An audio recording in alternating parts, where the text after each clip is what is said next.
Assalamualaikum warahmatullahi wabarakatuh. Sobat Quran yang dimuliakan Allah Subhanahu wa taala. Pada kesempatan ini saya ingin menjawab satu pertanyaan berikut ini. Jadi, apakah ketika kita melupakan hafalan kita berdosa, dan apakah lebih baik membacanya saja tanpa menghafal? Baik. Pertama, ketika kita lupa hafalan, ini ada dua faktor. Dan dua faktor ini berbeda hukumnya. Yang pertama, ketika kita lupa hafalan tanpa disengaja. Artinya, kita tetap melaksanakan proses melancarkan hafalan, kita tetap melaksanakan proses menjaga hafalan dengan istiqomah, akan tetapi hafalan kita tidak lancar atau mungkin ada yang lupa, maka ini tidak menjadi masalah. Karena kewajiban kita itu hanya melancarkan. Sedangkan lancar tidak lancar itu adalah hak dari Allah Subhanahu wa taala, apakah dia akan memberikan kelancaran itu kepada kita atau menundanya. Nah, selama ketidaklancaran itu atau lupa hafalan itu bukan berasal dari internal kita, maka itu tidak dihukumi sebagai dosa. Justru ini menjadi pengingat untuk kita semuanya bahwa mungkin murojaah kita masih kurang, kemudian mungkin kedekatan kita kepada Allah juga masih kurang, sehingga Allah masih menunda kelancaran itu diberikan kepada kita. Jadi ketika itu yang terjadi, kita harus lebih semangat untuk murojaah, lebih semangat untuk melancarkan, bukan justru sebaliknya. Ketika kita sudah murojaah berkali-kali, sudah mengulang hafalan berkali-kali, tapi hafalannya tidak kunjung lancar, kemudian kita putus asa dan merasa gagal, kemudian berhenti melancarkan. Nah, ini nanti akan masuk ke dalam kategori yang kedua.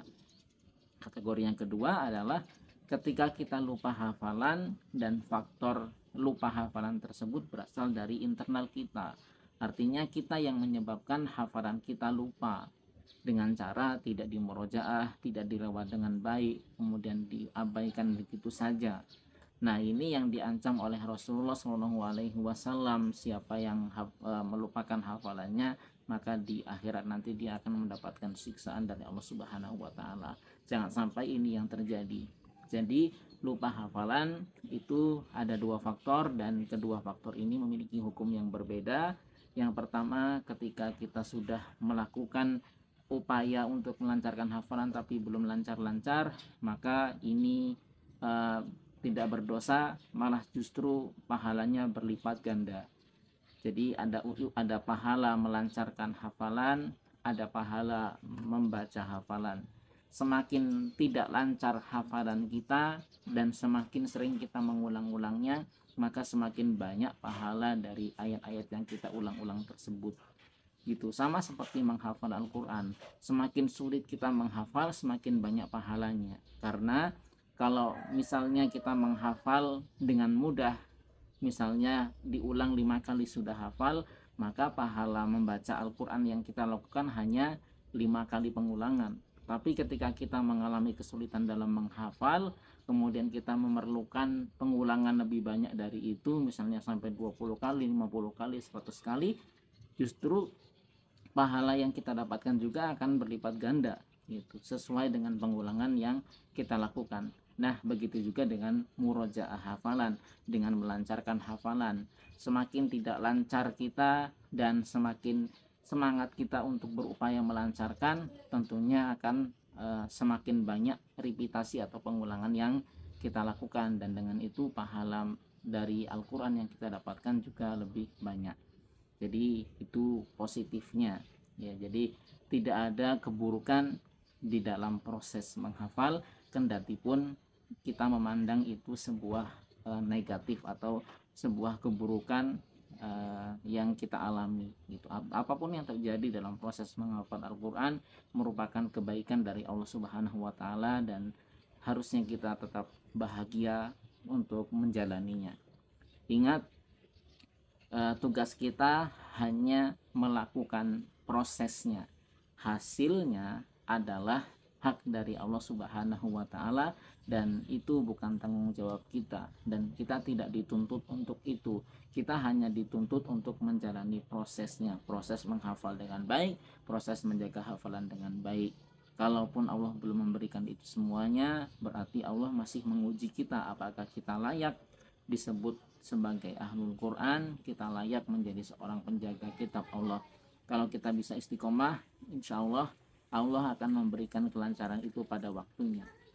Allah masih melihat apakah kita itu semangat atau tidak, kita bisa sabar atau tidak. Tinggal itu saja, kita lalui saja proses itu dengan baik.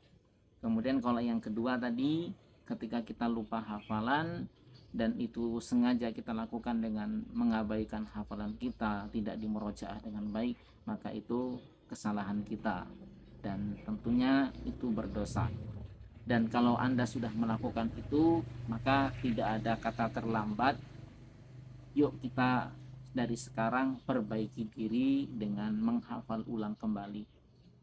Banyak peserta dari program privat tahfidz online Sobat Quran yang mengalami hal tersebut, dan saya mengarahkan mereka untuk ayo kita sama-sama mengulang dari awal, dihafal ulang dari awal, dan kita start ulang.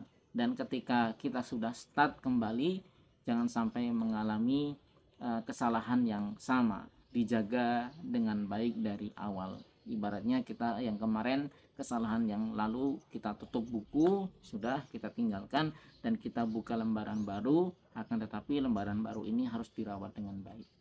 Jadi seperti itu. Kemudian kalau kita lupa hafalan, apakah sebaiknya kita membaca saja tanpa harus dihafal?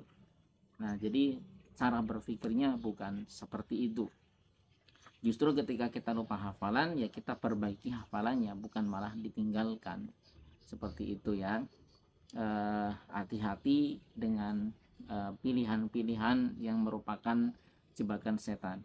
Misalnya menghafal tidak bisa mengamalkan, atau mengamalkan tapi tidak hafal, hafal tapi lupa, atau mendingan membaca tapi bisa membaca dengan rutin gitu. Yang betul adalah kita berusaha menghafal dan berusaha mengamalkan, kita berusaha melancarkan dan berusaha menghafal dengan baik.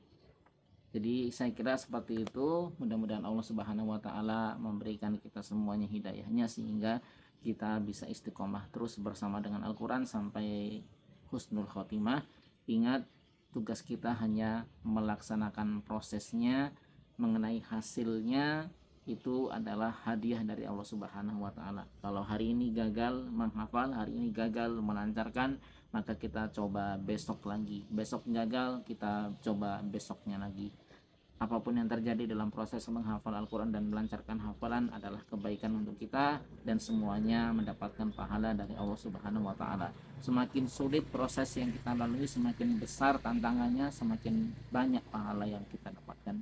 Barakallahu fiikum. Assalamualaikum warahmatullahi wabarakatuh.